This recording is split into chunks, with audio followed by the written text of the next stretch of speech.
গতবার রাজ্য রাজনীতি টলে গিয়েছিল এই কৌস্তব বাগচির বাড়িতে লক্ষ্মী গণেশ পুজো থেকে। তার বাড়িতে মুখোমুখি হয়েছিলেন বিচারপতি অভিজিৎ গঙ্গোপাধ্যায় এবং বিরোধী দলনেতা শুভেন্দু অধিকারী।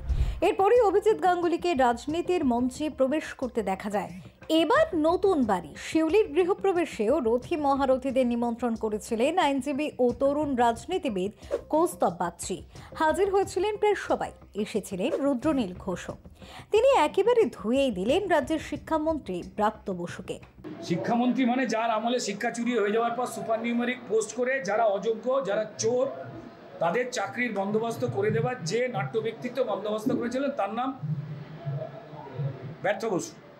হ্যাঁ, দেখুন পেছন থেকে কি রাখা আছে জানি না, এবার ব্যাগ হলে আমার খুব খারাপ লাগে। কেউ বলছে নাকি ওই দেওয়ালে পেরেক পোতা ছিল, এবার একজন শিক্ষামন্ত্রীকে গো ব্যাগ বললো ছাত্রছাত্রীরা, তিনি পেঁচিয়ে গিয়ে ফুটে গেল, ঠিক না। উনি এমনি ঠিক করে নিয়েছেন যখন তৃণমূলে টিকে থাকতে হবে, শিক্ষা দীক্ষা পড়াশোনা, ওনার বাবা অত্যন্ত গুণী এবং মেধাবী লোক ছিলেন, এই সমস্ত কিছুকে বর্জন করে পরিষ্কার তৃণমূলীয় অসভ্যতামিতে নিজেকে রাঙিয়ে তুলতে হবে, তো সেইভাবেই তিনি চলছেন। তো ফলত গো ব্যাক টো ব্যাক নয়, অমুকের বাচ্চা তমুকের বাচ্চা বলে জেনারেলি আমরা শুনেছি যে সমাজের মানুষ তৃণমূলকে বলে। তো আজকে কিন্তু এইরকম খারাপ কথা কেউ ব্রাত্য বসুকে যে বলেনি, এটা আমার ভালো লেগেছে।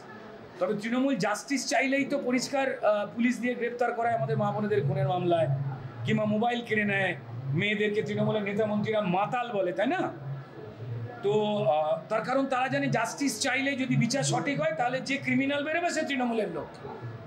সেই জন্যই তৃণমূল মমতা বন্দ্যোপাধ্যায়ের পুলিশ আর এরা জাস্টিস চাই বললেই মারে। তো ওরাও জাস্টিস চাই বলেছে, আর ব্রাত্য বসু জানে জাস্টিস আমি কি করে দেবো, আমি চাকরি করছি, আমায় আসতে বলে চেয়েছি, নাহলে আমি কিস্তি খেতে যেতাম, এটা বলতে পারছে না, কারণ ব্রাত্য বসু ভদ্রলোক।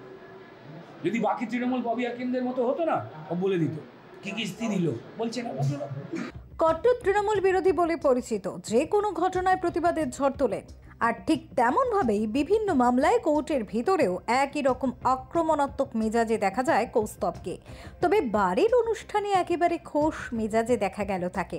2026-এ রাজ্যে নির্বাচন, কৌস্তব বাগচির এই নতুন বাড়ি থেকেই পাশার দান বিজেপি পাল্টে ফেলতে পারে কিনা সেটাই দেখার। আমার এই পুজোটা দীর্ঘদিন ধরে করে আসছি। একজন সনাতনী হিসেবে, একজন হিন্দু হিসেবে আমাদের ধর্মীয় আচার আচরণ এগুলো করাটাই বাঞ্ছনীয়, সবাই যেন করে সেই কথাই বলবো। এটা আমি প্রত্যেক বছর করি, বহু মানুষজন আসে।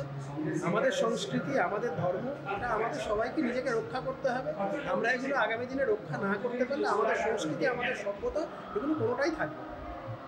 ফেরো রিপোর্ট, চ্যানেল 10।